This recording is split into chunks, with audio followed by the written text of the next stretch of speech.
Le président. Eh bien, bonjour à nouveau, monsieur le témoin. Maître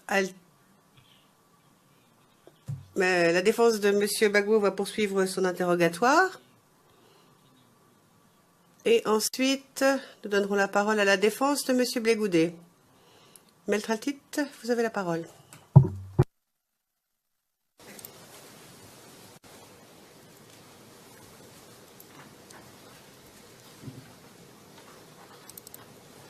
Alors, monsieur le témoin,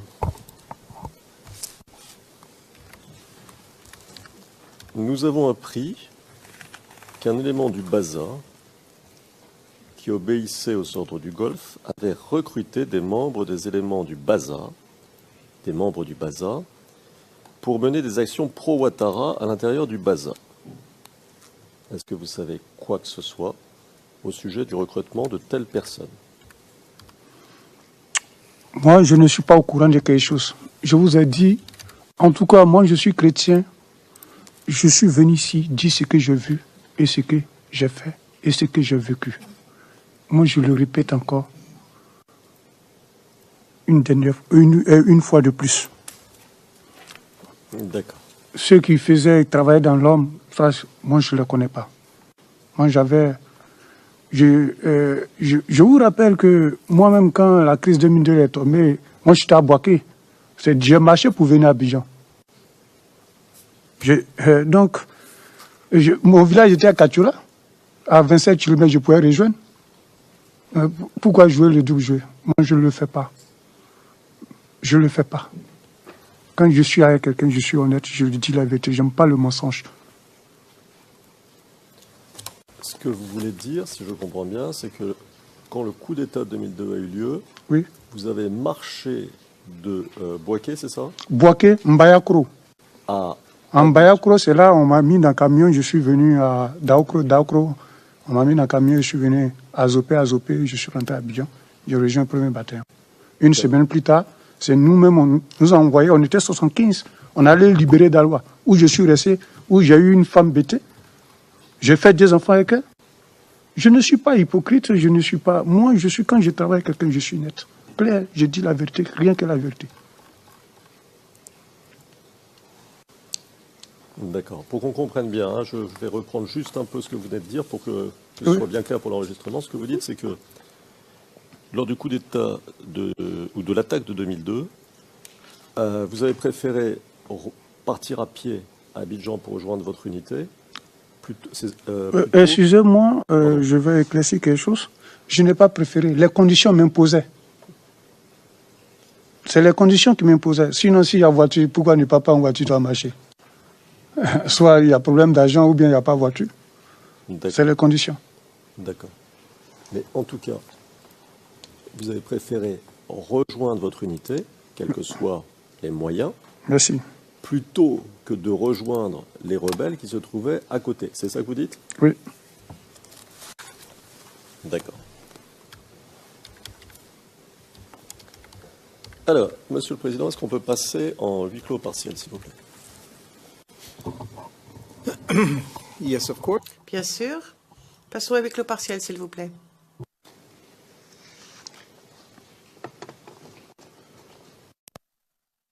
À vous.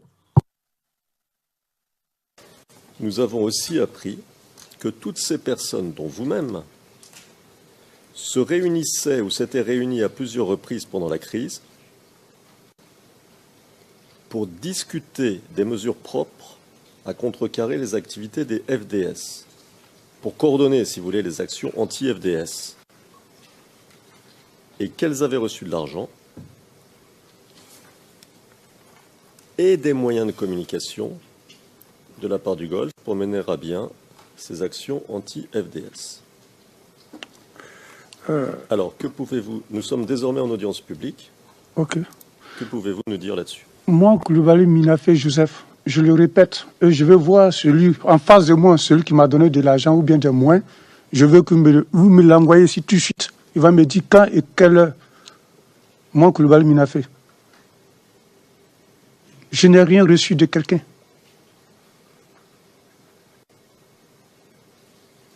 D'accord. D'accord. faudrait pas que les gens viennent vous raconter quoi que ce soit sur ma dignité. Moi, je suis fier de moi. Je suis vrai Ivoirien, je suis fier. Ma dignité m'importe beaucoup. D'accord. Est-ce que vous faisiez partie des personnes qui ont espionné à un moment quelconque pour le compte de l'Hôtel du Golfe? Tout ça, je n'y suis pas.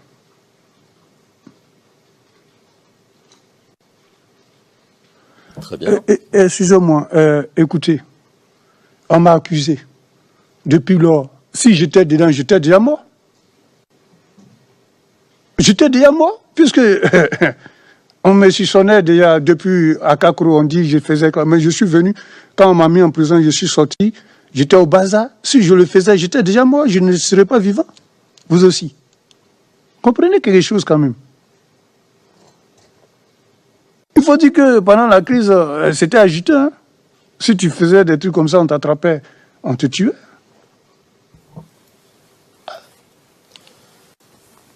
Alors, je vais passer à un sujet un tout petit peu différent, mais c'est pour que ce soit bien clair pour nous tous. Vous avez dit, et vous m'arrêtez si je me trompe, hein, tout à l'heure je vous ai posé une question sur la clé de tir de l'orgue de Staline. Vous vous souvenez?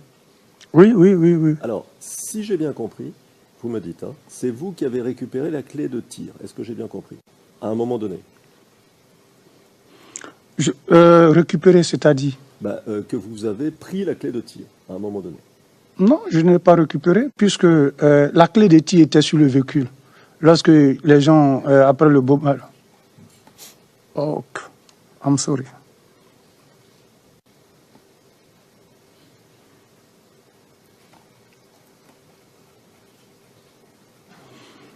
Après le bombardement du camp, tout le monde est parti. Chacun s'est cherché. Et après, ils ont eu besoin des gens pour venir enlever les obus dans les airs. La clé était toujours restée sur la voiture. Il y avait deux RM quand il fallait enlever les obus. Moi, j'ai travaillé sur une où j'enlevais la clé, j'ai jeté pour ne pas que ça soit fonctionnel. C'est de ça que je parle. Sinon, bon, l'autre, je n'ai pas travaillé là-dessus. Je ne sais pas si quelqu'un a pris la clé ou bien pas. Où j'ai travaillé, en tout cas. D'accord, c'est ça ma question exactement. Cette clé-là, vous l'avez prise et dans le même mouvement, plus ou moins, vous l'avez jetée, c'est-à-dire, vous ne l'avez pas gardée? Non. Je ne veux même pas que cette arme soit fonctionnelle, à plus forte raison. Vous ne l'avez pas gardée même une journée? Non. Un instant. Pas un instant. Un instant. Ok. Autre question, monsieur. Vous faites quoi aujourd'hui, enfin ces temps-ci? Quelle est votre fonction? Aujourd'hui, Oui. je suis au groupement ministériel des moyens généraux. Je suis adjudant de compagnie.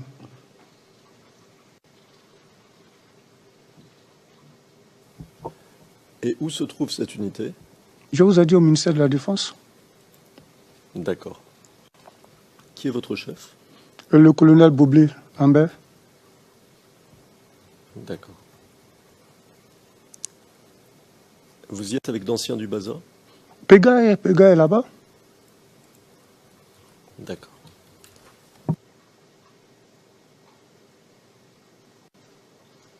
De quand date votre première rencontre avec les enquêteurs du bureau du procureur? Vous dites? De quand, à quelle date, a eu lieu votre première rencontre avec les enquêteurs du bureau du procureur? Je pense, si j'ai bonne mémoire, 2012 ou 2013, par là, 2012 ou 2013. 2012 ou 2013, je pense que c'est 2013. Bon, je n'ai pas une idée, mais je sais que c'est... D'accord.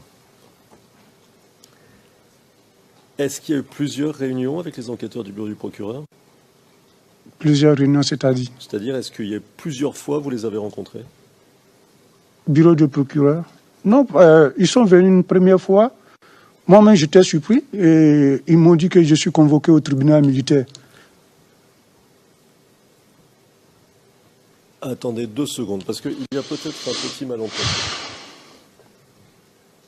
Je vous parle ici du bureau du procureur de la CPI. Ah oui, c'est de ça que je vous parle, mais c'est de ça que j'en viens. D'accord. Ouais. Alors dites-nous. Donc ils vous ont dit que vous étiez convoqué au tribunal Je militaire. viens d'abord. Voilà. J'ai reçu un message conforme que j'étais convoqué au tribunal militaire. Arrivé là-bas, ils m'ont présenté des gens qui m'ont dit qu'ils sont de la cour, qui voulaient savoir ce qui s'est passé, est-ce que je pouvais les aider pour avoir des renseignements. Je dis, de ma part, oui, ce que je sais, je peux les donner. D'accord. Ça, c'était la première fois. La première fois, ils sont partis, on n'a pas discuté ce jour, on n'a même pas causé. Après cet entretien, ils sont partis, ils sont revenus après, et puis ils ont fait un autre message pour me convoquer. Un message à qui? Au commandant d'une unité où j'appartenais. À ce moment, j'étais retourné au bazar, donc c'est au bazar. On a adressé les messages. D'accord. Ils m'ont convoqué une deuxième fois. Je pense là, je vais raconter tout ce que vous avez vu. Voilà. D'accord. Et est-ce qu'il y a eu une troisième fois? Troisième fois où ils m'ont entendu? Oui. Non, ils ne m'ont pas entendu une troisième fois. Je pense que certains m'appelaient comment je vais, est-ce que je suis là, où j'étais, pour savoir où j'étais. Et puis maintenant, cette année, ils sont allés me croiser, ils m'ont dit que est-ce que j'étais susceptible de venir témoigner, tout ça, est-ce que j'avais, ce que j'avais parlé. Je dis si ça ne gênait pas, j'allais venir. D'accord. Alors, quand ils vous ont demandé est-ce que vous vouliez venir, est-ce que vous étiez susceptible de parler, etc., ça, c'était quand? C'était par téléphone, c'était une autre réunion, c'était... Oui, une rencontre. Donc, il y a eu 3 rencontres en tout? Oui. D'accord. C'était quand la dernière rencontre? Il n'y a pas eu 3 rencontres. Je pense que tout dernièrement, ils sont partis pour dire, bon, pour voir est-ce que j'avais désisté. Une 4e fois, si j'avais désisté, je les ai fait part pour dire que je parlais à mon papa n'était pas d'accord. Chez mon oncle, parce que chez mon oncle, quand mon papa m'a confié à mon oncle, en Afrique, c'est comme ça. C'est lui qui connaît un peu, mon papa c'est un paysan, lui il ne connaît pas ce qui est papier, tout, donc c'est mon oncle. Il a dit que quand il y a un problème, c'est à mon oncle. Donc mon oncle allait lui expliquer un peu ce qui devait se passer, puis lui n'a pas voulu. Donc ils m'ont appelé, ils m'ont dit non, je fais cas de cela. Je fais cas de ça, ils m'ont dit non, bon, vraiment tu as dit chose quand il fallait quand même venir, et puis j'en ai parlé à ma femme, elle m'a dit mais c'est au début, il fallait dire non, que maintenant tu dis non, pourquoi? Ils se sont avertis, ils ont compté sur toi. Il faut dire ce que tu as eu à vécu, c'est tout. Donc il faut aller. Donc j'ai eu le courage de ma femme, je suis venu. D'accord. Si j'ai bien compris, vous avez dit dernièrement, c'était quand à peu près ça, ces contacts-là, les derniers contacts? Bon. À peu près. Il y a 1 mois, 2 mois, 3 jours, 2 ans, c'était quand? Bon, je pense que ça peut parler d'1 mois ou 2 mois. 2 mois, je ne m'en souviens pas, mais je sais qu'il n'y a pas trop longtemps de cela. D'accord. Est-ce que vous avez informé votre hiérarchie du fait que vous veniez ici? C'est le ministre même de la Défense qui m'a signé un ordre de mission. D'accord, il vous a signé un ordre de mission pour venir ici? Oui. D'accord.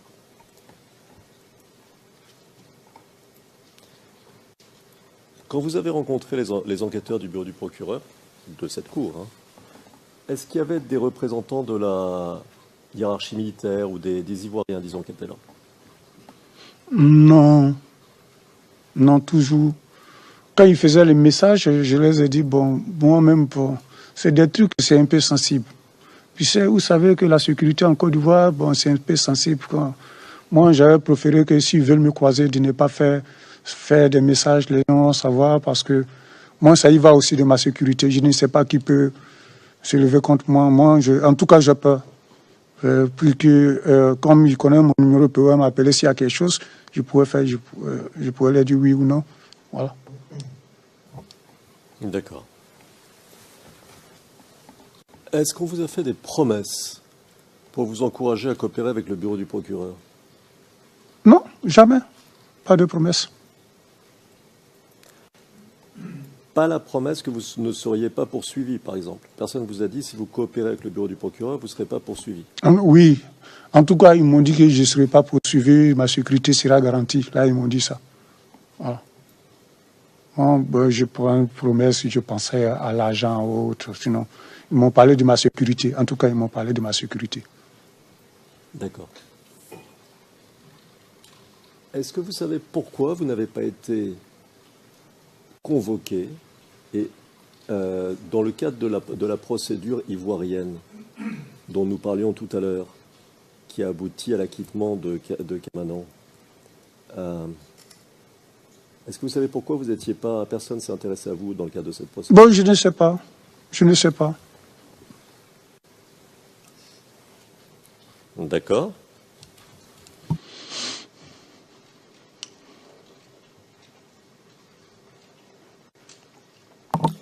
Monsieur le témoin, je vous remercie de votre coopération.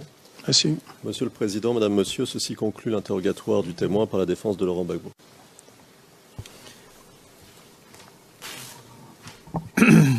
Thank you very much. Le juge président, je vous remercie.